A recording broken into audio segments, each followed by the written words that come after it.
ये तत्वदर्शी संत के सत्संग है। ये प्रेमानंद जी की मीठी मीठी बातें नहीं है, राधे राधे नहीं है। ये गूढ़ ज्ञान युक्त हैं, रहस्य युक्त हैं, कोड वर्ड में हैं। समय आने पर इनका इस्तेमाल करना पड़ता है, कौन सी बात कहां फिट होती है। तो भगत समाज को विचार कर लेना चाहिए कि हमारे शत्रु 2014 के बाद ये उल्टे कर्म करवाकर गुरुदेव का कलयुगी परिवार बना हुआ है, या फिर गुरुदेव भगवान हमारे शत्रु हैं। ये गुरुदेव के ज्ञान आधार से मैच कर लेना भाई, और अपना बचाव कर लेना, नहीं तो माफी नहीं है। अब गुरुदेव भगवान ने क्या बताया भाई और बहनों, इस ज्ञान को अच्छे से समझने के बाद में,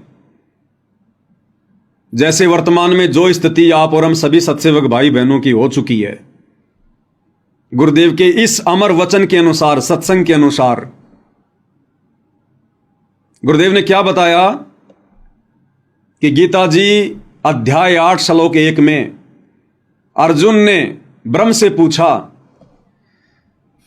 कि आपने अध्याय 7 के श्लोक नंबर 29 में आपने जिस तत्व ब्रह्म की बात की है, सच्चिदानंद घन ब्रह्म की बात की है, वो कौन है? तो उसका जवाब गीता अध्याय 8 श्लोक नंबर 3 में दिया कि वो सच्चिदानंद घन ब्रह्म है, वो कबीर परमेश्वर है, वो कबीर वाणियां हैं, सच्चिदानंद घन ब्रह्म की वाणियां हैं, जिनमें सारे धर्म और उन कर्मों की जानकारी है। कि वो तत्व ब्रह्म कौन है? कि वो सच्चिदानंद घन ब्रह्म है।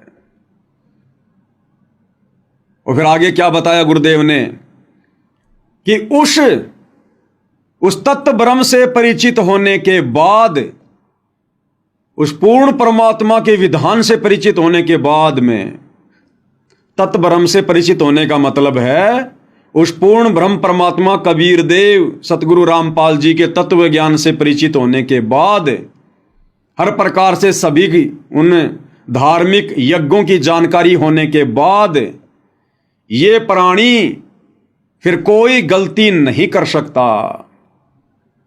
फिर ये केवल जरा और मरण से छूटने का ही प्रयत्न करेगा। यहां की किसी भी सांसारिक चीज में कोई इच्छा नहीं रखेगा, यहां की किसी भी बकवाद में अपना पैर नहीं उड़ जाएगा। उस तत्व ब्रह्म से परिचित होने के बाद, यानी उस तत्वदर्शी संत के तत्व ज्ञान से परिचित होने के बाद, ये प्राणी फिर गलती नहीं कर सकता। फिर केवल इसको अपना रोग दिखाई देगा कि तू तो जन्म और मरण का रोगी है, अपना रोग कटवा ले भाई, नहीं तो दुर्गति भयंकर हो जाएगी। यहां पे क्या कह रहे हैं परमात्मा, ध्यान से सुनिए भाई और बहनों, फिर हम इसका निष्कर्ष निकालेंगे।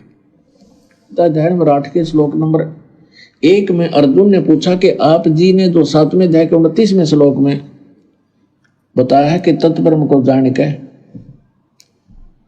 और सारे अध्यात्म स्पिरिचुअल नॉलेज से, कंप्लीट स्पिरिचुअल नॉलेज, संपूर्ण अध्यात्म ज्ञान से परिचित और सभी कर्मों से परिचित प्राणी केवल जरा और मरण के इस संकट से छूटने का प्रयत्न करता है। जरा माने बुढ़ापा, बुढ़ापे का दुख, मरण माने मृत्यु का कहर।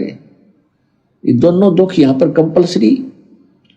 तो जिसको ये ज्ञान हो जाता है, जो तत्वदर्शी संत की शरण में चले जाते हैं, उनको तो संपूर्ण अध्यात्म ज्ञान प्राप्त हो जाता है।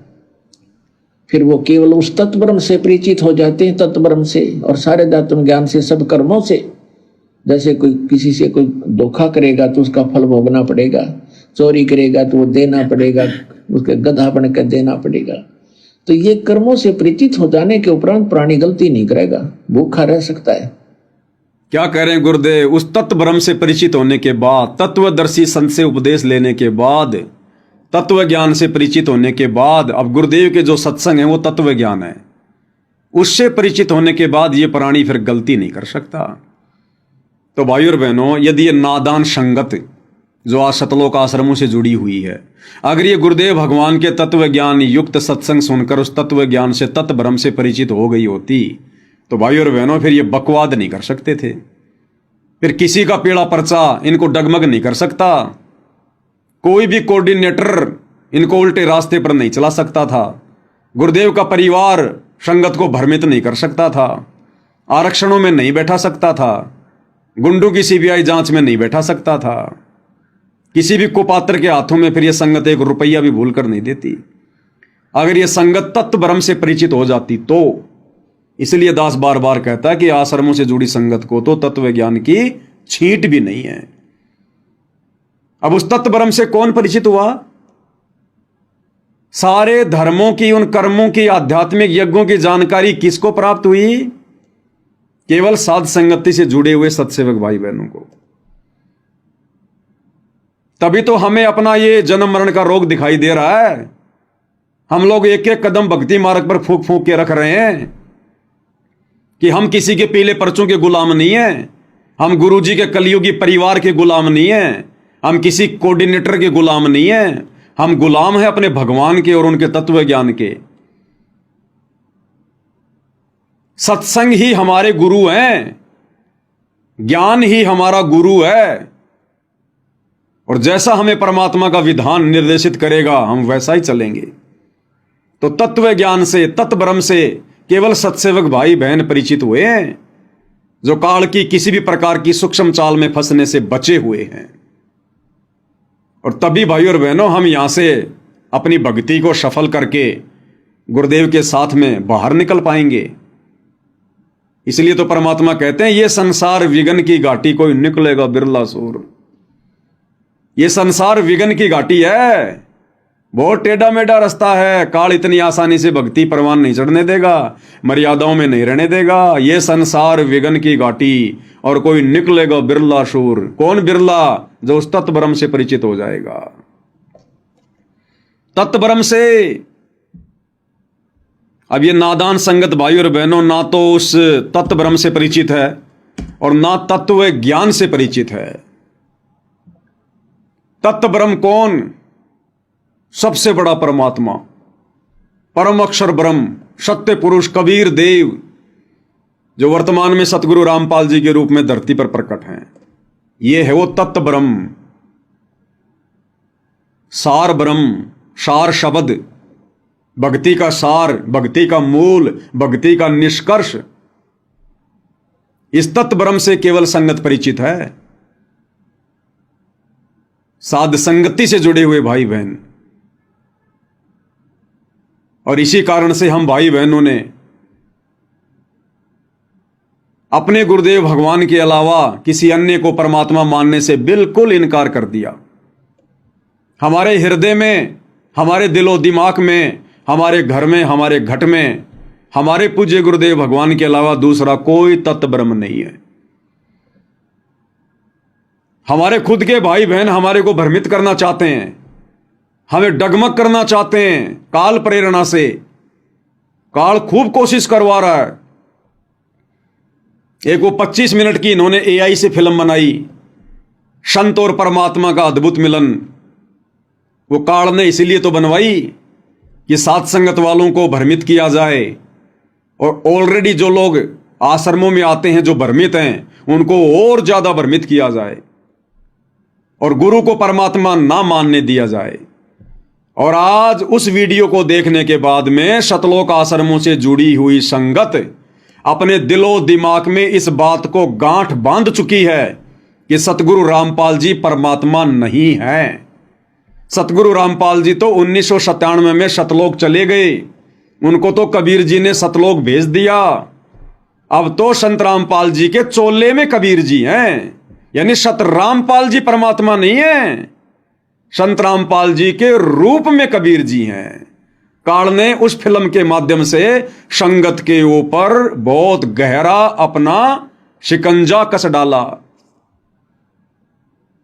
और साथ संगत वालों को भ्रमित करने की कुचेष्टा थी ये।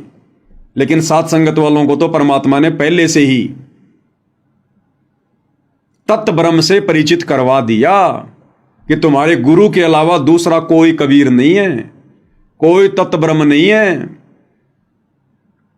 और आज इसी दिशा में भाई और बहनों, आप सभी सत्सेवक भाई बहनों के विश्वास को और अधिक दृढ़ बनाने के लिए आज ऐसा एक और ठोस प्रमाण गुरुदेव के सत्संग से, जो आज से पहले किसी भी भगत भाई बहन ने नहीं सुना होगा, नहीं देखा होगा, सत्संग जरूर सुना होगा लेकिन हमारे दिमाग में वो बात नहीं आई होगी। जो गुरुदेव बोल गए। हम लोग बार बार क्या कहते हैं भाई और बहनों,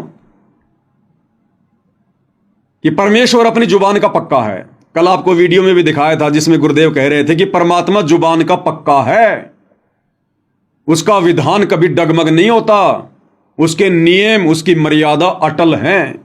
साध वचन पलटे नहीं, पलट जाए ब्रह्मांड। और 650 साल पहले उसी जुबान के पक्के परमात्मा कबीर जी ने धर्मदास जी के माध्यम से कबीर सागर लिखवाया। और क्या वाणी लिखवाई कि 12वें पंथ हम ही चल आवें, सब पंथों को मिटाकर एक पंथ चलावें। तो 12वें पंथ में उस जुबान के पक्के कबीर परमात्मा ने खुद ही आना था, खुद ही 12वें पंथ में। और 12वें पंथ में आने के लिए उस कबीर परमात्मा ने वैसी ही लीला की जैसी लीला परमात्मा हर एक युग में करते हैं। 8 सितंबर 1951 को वो कबीर भगवान शिशु रूप में भारत देश की पवित्र भूमि पर प्रकट हुए, गांव धनाना में। हम सब की चरम दृष्टि को धोखा देते हुए, काल की दृष्टि को धोखा देते हुए, क्योंकि इससे बड़ा कोई ठगवाड़ा नहीं है। नानक जी कहते हैं, ए ठगवाड़ा ठगी देश, दानक रूप राह करतार। वेदों में इस परमात्मा को तस्करा कहा गया है, तस्करा। आंखों में धूल झोंककर अपना कार्य सिद्ध करने वाला। तो 8 सितंबर 1951 को यह परमात्मा धरती पर सह शरीर प्रकट हुए, क्योंकि स्वयंभू परमात्मा है। ना सतगुरु जननी जने जाके माना बाप, पिंड ब्रह्मण से रहित है ना वहां तीनों ताप। सतगुरु कभी किसी मां से जन्म नहीं लेता। हाड़ चाम लहू ना मेरे कोई जाने सतनाम उपासी, तारण तरण अभय पददाता मैं हूं कबीर अविनाशी। अगर हम अपने गुरुदेव को सतगुरु कह रहे हैं तो हमने सतगुरु की परिभाषा से भी परिचित होना चाहिए कि ना सतगुरु जननी जने और जाके माना बाप। यदि आप सतगुरु रामपाल जी को सतगुरु कह रहे हैं तो फिर आपने उनको मां के गर्भ से जन्म लिया हुआ कैसे मान लिया? आप तो दोगला काम कर रहे हैं, दोगली बातें फिर भक्तों की। एक तरफ तो गुरु को सतगुरु कह रहे हैं और फिर उनको मां के गर्भ से जन्म लेकर आया हुआ 2 कोटि का जीव भी समझ रहे हैं, और 8 सितंबर को उनका जन्मदिन मना रहे हैं अवतरण दिवस के नाम पर, और कह रहे हैं हमारे गुरु जी का जन्म हुआ, हमारे गुरु जी का जन्म हुआ। तो इस परमेश्वर ने लीला की आने की। और फिर जब वो निर्धारित समय आया 17 फरवरी 1988 का, उस दिन परमेश्वर ने आदरणीय राम देवानंद जी को, जिन्हें हम अपना दादा गुरु कहते हैं, उनको अपना मुंह बोला गुरु बनाया। जैसे 650 साल पहले काशी में पंडित रामानंद जी को कबीर जी ने लोक दिखावे में अपना मुंह बोला गुरु बनाया। तो 17 फरवरी 1988 को परमेश्वर रामपाल जी ने, इस कबीर भगवान ने, आदरणीय गरीबदास जी के 12वें पंथ में प्रवेश किया। आदरणीय राम देवानंद जी से लीलामय तरीके से उपदेश लेकर, क्योंकि आदरणीय राम देवानंद जी गरीबदास जी के 12वें पंथ के लास्ट गुरु थे, लास्ट गुरु। और परमेश्वर ने उस पंथ में प्रवेश करना था, क्योंकि उनका वो समय आ रहा था, जब आवे 5505 तब ये वचन मेरा होगा साचा। 5000 और 500 जब कलयुग बीत जाए, महापुरुष फरमान तब जग तारण को आए। तो 1997 वाली उस बात को भी परमात्मा ने पूरा करना था। तो वो समय नजदीक आ रहा था, इसलिए परमेश्वर ने 12वें पंथ में प्रवेश करना था। अन्यथा कबीर सागर में उन्होंने जो वाणी लिखवाई, वो वाणी उनकी फैल हो जाती, और भगवान की वाणी फैल हो गई तो समझो भगवान फैल। क्योंकि भगवान क्या है? शब्द है। वाणी क्या है? शब्द है। हम हैं शब्द, शब्द हम माही, हमसे भिन्न और कछु नहीं। शब्द स्वरूपी राम, शब्द ही तो रूप है भगवान का। अगर भगवान का वचन फैल हो गया तो भगवान फैल हो गया। लेकिन वो जुबान का पक्का है। तो उन्होंने जो 650 साल पहले कहा था कि 12वें पंथ हम ही चलावें और सब पंथों को मिटाकर एक पंथ चलावें, तो 17 फरवरी 1988 को परमेश्वर रामपाल जी ने, इस कबीर भगवान ने, आदरणीय गरीबदास जी के 12वें पंथ में प्रवेश किया। और 6 साल एक परम भगत की भूमिका करके 1994 में इन्होंने अपना यथार्थ 13वां कबीर पंथ चलाया।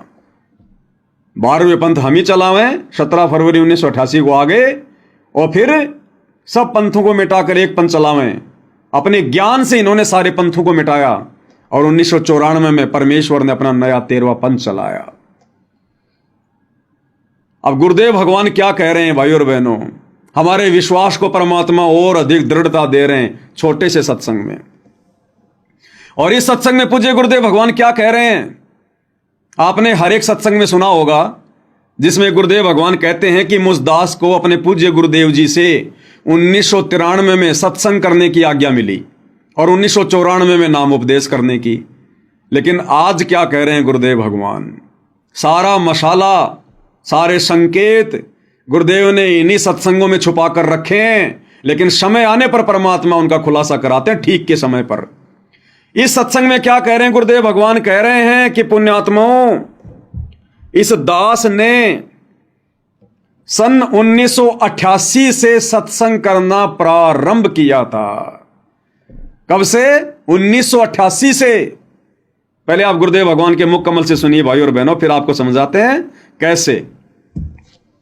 आपको दास ने बहुत बार बताया, इन वेदों और गीता जी और पुराणों का ज्ञान दास को सन 2000 में हुआ। उससे पहले सन 1988 से सन 2000 तक 12 वर्ष तक इस दास ने इस गरीबदास साहिब जी की वाणी के आधार से सत्संग किया। सन 1988 से 2000 तक यानी 12 साल गुरुदेव कह रहे हैं कि दास ने सन 1988 से 2000 तक 12 साल सत्संग, और क्या कह रहे हैं, इस दास ने सत्संग 1988 से करना शुरू किया और 1988 से लेकर सन 2000 तक यानी 12 वर्ष तक आदरणीय गरीबदास जी के सदग्रंथ साहिब को आधार बनाकर सत्संग किया। एक बार फिर से सुन लो भाई और बहनों। वर्ष तक 1988 से सन 2000 में हुआ। उससे पहले सन 1988 से सन 2000 तक 12 वर्ष तक इस दास ने इस गरीबदास साहिब जी की वाणी के आधार से सत्संग किया, और इसके आधार से जो सत्संग किया वो भी हमारे जो पुराने भक्त उनको सबको मालूम है, वो कैसेट अभी तक उनके पास उपलब्ध है। और फिर ये सदग्रंथों प्रमाण देखे, ओए होए। अब क्या बताते हैं, तो गुरुदेव भगवान ने सत्संग का समय क्या बताया, 1988 से सन 2000 12 साल गरीबदास जी की वाणियों के अनुसार मैंने सत्संग किया। परमात्मा कह रहे हैं कब से कब तक, 1988 से सन 2000 तक। और फिर क्या कह रहे हैं परमात्मा, कि इस दास को वेदों और गीता का ज्ञान तो सन 2000 में हुआ। उससे पहले 1988 से लेकर सन 2000 तक 12 वर्षों तक गरीबदास जी की वाणियों के अनुसार सत्संग किया। अब 88 में गुरुदेव ने सत्संग कब किया भाई? अरे 88 में तो नाम लिया गुरुजी ने, वो तो एक भगत बने थे, सत्संग तो उनके गुरुदेव किया करते थे। 88 में कब सत्संग किया परमात्मा ने? 17 फरवरी 1988 को तो उन्होंने उपदेश लिया भाई। ये आश्रम वाले गुरुदेव का बोध दिवस मनाते हैं 17 फरवरी को, कि 17 फरवरी 1988 को संत रामपाल जी को अध्यात्म का ज्ञान हुआ। उससे पहले तो संत रामपाल जी को पता ही नहीं था कि भक्ति क्या होती है। इस कारण से ये आश्रम वाले गुरुदेव को जीव मानकर, मनुष्य मानकर उनका बोध दिवस मनाते हैं। बोध यानी ज्ञान, बोध यानी ज्ञान, और दिवस यानी दिन, वो दिन जिस दिन संत रामपाल जी को आध्यात्मिक ज्ञान हुआ। और गुरुजी कह रहे हैं कि मैंने 1988 में सत्संग करना शुरू कर दिया था। अरे भैया, कबीर पंथ में 1988 में सत्संग कौन करेगा? जिसको पूरा ज्ञान होगा। अब भाई और बहनों, 17 फरवरी 1988 को गुरुदेव ने सत्संग किया, और सत्संग कौन कर सकता है? परमात्मा। आपको कई बार सुनाया गुरुदेव के मुख कमल से कि सच केवल परमात्मा ही कह सकता है, सत्संग केवल परमात्मा ही कर सकता है, दूसरा कोई सच कह ही नहीं सकता। अब यहां गुरुदेव क्या कह रहे हैं कि इस दास ने 1988 में सत्संग करना शुरू कर दिया। और सत्संग कौन कर सकता है, सुन लो। परमात्मा, सत्संग परमात्मा ही किया करते हैं, क्योंकि सत्य भगवान ही बोल सकता है, सत्य परमात्मा ही बता सकता है। क्लियर हो गया? सत्संग परमात्मा ही कर सकता है, भगवान ही करता है। और गुरुजी कह रहे हैं कि मैंने 1988 से सत्संग करने शुरू कर दिए थे। तो भाई और बहनों, पहला सत्संग गुरुदेव ने कब किया? इस कलयुग की बिचली पीढ़ी में 17 फरवरी 1988 को। और 17 फरवरी 1988 को पहला सत्संग यानी पहला ज्ञान, पहला उपदेश किसको दिया? दादा गुरुजी को, आदरणीय राम देवानंद जी को। 17 फरवरी 1988 को परमेश्वर रामपाल जी ने नाम उपदेश दिया, उनको ज्ञान दिया कि प्यारी आत्मा, अब तेरा काम समाप्त हुआ, तेरे को केवल यहीं तक लेकर आना था मैंने। अब बैठ के तू अपनी भक्ति कर और लोक दिखावे में आप मेरे गुरु बने रहो, और बाकी मैंने आपको उपदेश दे दिया है, अपनी भक्ति करो, अपना बेड़ा पार कराओ। और गुरुदेव ने क्या बताया कि मेरे गुरुजी ने मुझे प्रथम नाम और शतनाम दोनों एक साथ दे दिए, जबकि उन्होंने नहीं दिए, उनके पास तो था ही नहीं। 17 फरवरी 1988 को परमेश्वर रामपाल जी ने अपने मुंह बोले गुरु आदरणीय राम देवानंद जी को, क्योंकि वो अच्छी आत्मा थी और अच्छी आत्मा को दोनों मंत्र एक साथ दिए जा सकते हैं, प्रथम नाम और शतनाम। तो परमेश्वर रामपाल जी ने 17 फरवरी 1988 को आदरणीय राम देवानंद जी को ये प्रथम नाम और शतनाम दोनों एक साथ दिए, और उसके एक सप्ताह के अंदर अंदर उनको सार नाम दे दिया। लेकिन सार शब्द नहीं, सार शब्द तो उनको दोबारा से मनुष्य जन्म लेना पड़ेगा। गुरु का गुरु बन के कभी कोई पार नहीं हो सकता। यहां से गुरु की भूमिका निभा के कोई पार नहीं हो सकता। 650 साल पहले पंडित रामानंद जी ने कबीर जी के गुरु की भूमिका निभाई, पार हो गया, दोबारा से जन्म लेना पड़ा। तो 1988 में पहला सत्संग गुरुदेव भगवान ने 17 फरवरी के दिन, जिस दिन को ये नादान सतलोक आश्रम वाले गुरु को मानुष मानकर और बोध दिवस के रूप में मनाते हैं, हम सत्सेवक भाई बहन नहीं मनाते, कभी नहीं मनाया। हम तो इनको भी मना करते हैं उल्टा कि क्यों मूर्खता कर रहे हो, कल को पछताना पड़ेगा। अरे जगत गुरु वो होता है जो पूरे संसार को ज्ञान दे, और जगत गुरु का कभी बोध दिवस नहीं मनाया जाता। दूसरे से ज्ञान लेकर कभी कोई जगत गुरु नहीं बनता। तो भाई और बहनों, जो गुरुदेव भगवान कह रहे हैं ना कि इस दास ने 1988 से 2000 तक सत्संग किए, तो 1988 में सत्संग, और सत्संग कौन कर सकता है? भगवान। इसलिए अब वो वाणी सत्य साबित होती है कि 12वें पंथ हम ही चलावें। ये कबीर परमेश्वर स्वयं है, ये जुबान का पक्का है। ये कलयुग की बिचली पीढ़ी है भाई और बहनों। परमात्मा आप और हमें एडी से चोटी तक फुल कर देंगे। गुरु को मानुष मानने की गुंजाइश रत्ती भर भी नहीं रहेगी, रत्ती भर भी, जो आत्मा मोक्ष की अधिकारी होंगी।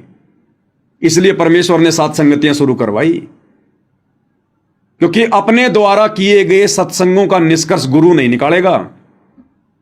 गुरु ने वेदों का निष्कर्ष निकाल दिया, गीता जी का निकाल दिया, पुराणों का निकाल दिया, दूसरे संतों के सत्संगों का निष्कर्ष निकाल दिया, लेकिन अपने सत्संगों का निष्कर्ष कभी गुरु निकाल के नहीं देगा। उसके लिए गुरु ने सात संगतियां शुरू करवाई है, और हम जैसे 2 कोटि के जीवों को परमात्मा ने सद्बुद्धि बख्शी है। तो धरती पर स्वयं कबीर भगवान है, परमेश्वर है, और ये परमेश्वर किसी की जमानत के भरोसे नहीं है, किसी कोर्ट की यश के भरोसे नहीं है, किसी जज के भरोसे नहीं है। ये अपनी मर्जी का मालिक है। ये 1 सेकंड में यहां, 1 सेकंड में सतलोक। तुम्हारे जज को तो पता भी नहीं चलता दिन में कितनी बार सतगुरु रामपाल जी हिसार जेल से सतलोक जाते हैं और कितनी बार वापस आकर बैठ जाते हैं। ये अबंध परमात्मा है। गरीब ऐसा सतगुरु हम मिल्या, बेपरवाह अबंध, परम हंस पूर्ण पुरुष, रोम रोम रविचंद। अरे यहां की अदालतें छोड़ दो, यहां के जज तो छोड़ दो।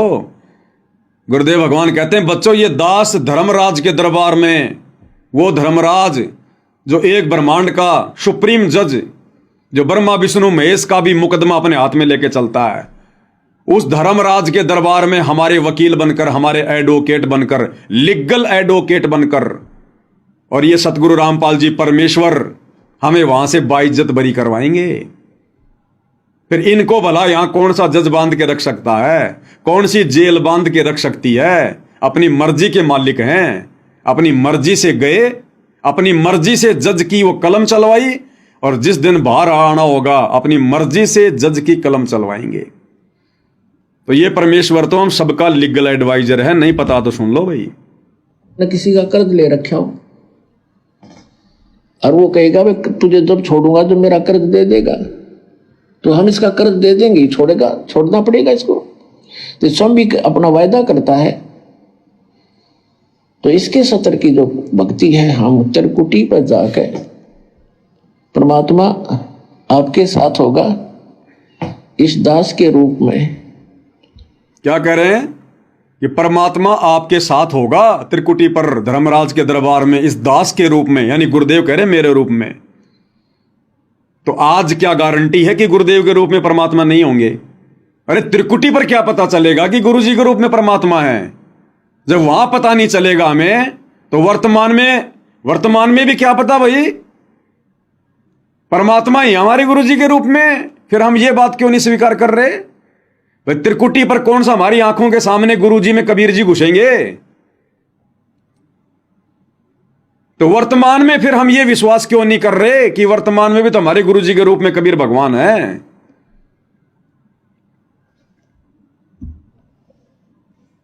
आपके सारे अकाउंट कराएगा।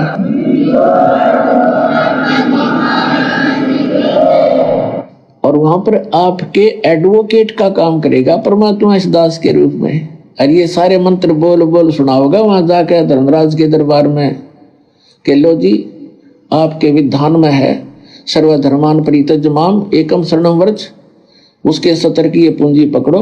फिर वो बोलते नहीं, उनको वो विवश होकर के वह पूंजी जमा करनी पड़ती है, क्योंकि लीगल एडवाइजर साथ होता है, वो होता है भगवान खुद ही, और उनको मालूम हो जाता है। तो इस प्रकार पुण्यात्माओं किसी भी ऑफिस में आप जाते हो और आपका एडवोकेट साथ हो, तो वो आधे वैसे डिप्रेस हो जाते हैं कि जानकार आदमी है, वो अटपट करोगे तो तुम्हारी फिर बात बिगड़ जाएगी। तो इसलिए गुरु की आवश्यकता आपको अंतिम श्वास तक पड़ेगी। और गुरु पूरा गुरु हो। अब भाई और बहनों, यहां के जजों को तो भारत देश के संविधान का भी पूरा ज्ञान नहीं होता। सुप्रीम कोर्ट के जज को भारत के संविधान का भी पूरा ज्ञान नहीं होता, उसको भी देखना पड़ता है खोल खोल के।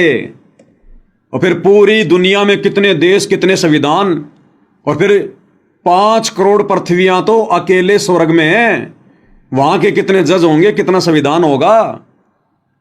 और इस परमेश्वर रामपाल जी के आगे वो एक ब्रह्मांड का, तीनों लोगों का सुप्रीम जज धर्मराज भी थर थर कांपता है कि भाई जानकार आदमी है, ये भगवान है, अगर जरा भी अटपट कर दी तो मामला बिगड़ जाएगा, इनसे बढ़कर कानून का जानकार और कोई नहीं है। तो भाई और बहनों, ये परमात्मा किसी जज के दबाव में बैठे हैं क्या? इनको किसी वकील की जरूरत है क्या बाहर आने के लिए? ये केवल भाई और बहनों यहां के विधान को पूरा करते हैं परमात्मा। एक सभ्य नागरिक की भूमिका निभाते हुए परमात्मा केवल यहां के विधान को फॉलो करते हैं। इन्हें जरूरत नहीं है, इनके ऊपर किसी का विधान लागू नहीं है, इनका विधान पूरी सृष्टि पर लागू है। तो आप और हम सत्सेवक भाई बहनों का सौभाग्य जो हमें ऐसे परिपूर्ण अदली न्यायकारी परमात्मा मिले हैं। तो अब भाई और बहनों, हमारे हृदय में कैसे समा सकती है ये बात कि हमारे गुरुजी केवल मानुष हैं, एक जीव हैं। 1997 में सतलोक चले गए, इनके चोले में कबीर जी आकर अपना काम कर रहे हैं। अरे चोले में आकर तो ये काल करता है काम, जैसे गीता का ज्ञान देते समय श्री कृष्ण जी के चोले में घुस गया, दूसरे के शरीर में घुस के अपना काम काल करता है, भगवान नहीं करता। उन्हें जरूरत नहीं है। कल आपने सुना परमात्मा वाणी में क्या कह रहे थे? पूर्ण ब्रह्म है आप विधाता, जब चाहे चोला धर आता। जब चाहे परमात्मा चोला धार के आ जाएगा। इन्हें जरूरत नहीं है किसी के शरीर को काम में लेने की, किसी के अंदर घुसने की, या कोई अपना दास भेजने की। तो ये काल भाई और बहनों सूक्ष्म रूप में इन आश्रम वालों के माध्यम से पूरी संगत पर छाया हुआ है। आप और हम बेखबर हैं, ये काल बेखबर नहीं है। ये अपना भोजन इतनी आसानी से नहीं जाने देता। ये बैकग्राउंड में पूरी लड़ाई लड़ रहा है। तो हम सत्सेवक भाई बहनों के ऊपर कितनी रजा, कितनी बड़ी मेहर। हम इसकी एक भी बकवाद का हिस्सा नहीं बने, हम इसकी एक भी चाल में नहीं फंसे। तो परमेश्वर कैसे आप और हम भाई बहनों को, साथ संगत वालों को बाईपास निकाल के ला रहे हैं इस परीक्षा के समय में। इसलिए भाई और बहनों, जितना हो सके उतना परमात्मा का गुण गाओ, मालिक का बार बार धन्यवाद करो। ये परमेश्वर, हम नीचों पर ऐसी दया। ये मालिक, हमारे अंदर ऐसा क्या था, आपने क्या देखा भगवान? आपके तो सभी बच्चे, फिर हमारे ऊपर ऐसी विशेष मेहर क्यों? तो ये तो गुरुदेव को पता है भाई और बहनों, ऐसी विशेष मेहर क्यों। और इस मेहर को हमने इसी प्रकार से ज्ञान को आधार बना के रखना है भाई और बहनों। अंतिम श्वास तक ये काल बहुत झटके देगा, बहुत लड़ाइयां लड़ेगा भी, बहुत बकवाद करवाएगा। इसका तो यही काम है, बकवादी का काम ही बकवाद करना होता है। तो आप और हम भाई बहनों ने सावधान रहना इसी प्रकार से, गुरुदेव की आड़ लेकर, गुरुदेव की ओट लेकर, गुरुदेव की पीठ पीछे खड़े होकर, क्योंकि हमारा सबसे बड़ा सहारा हमारा गुरु है और कोई नहीं।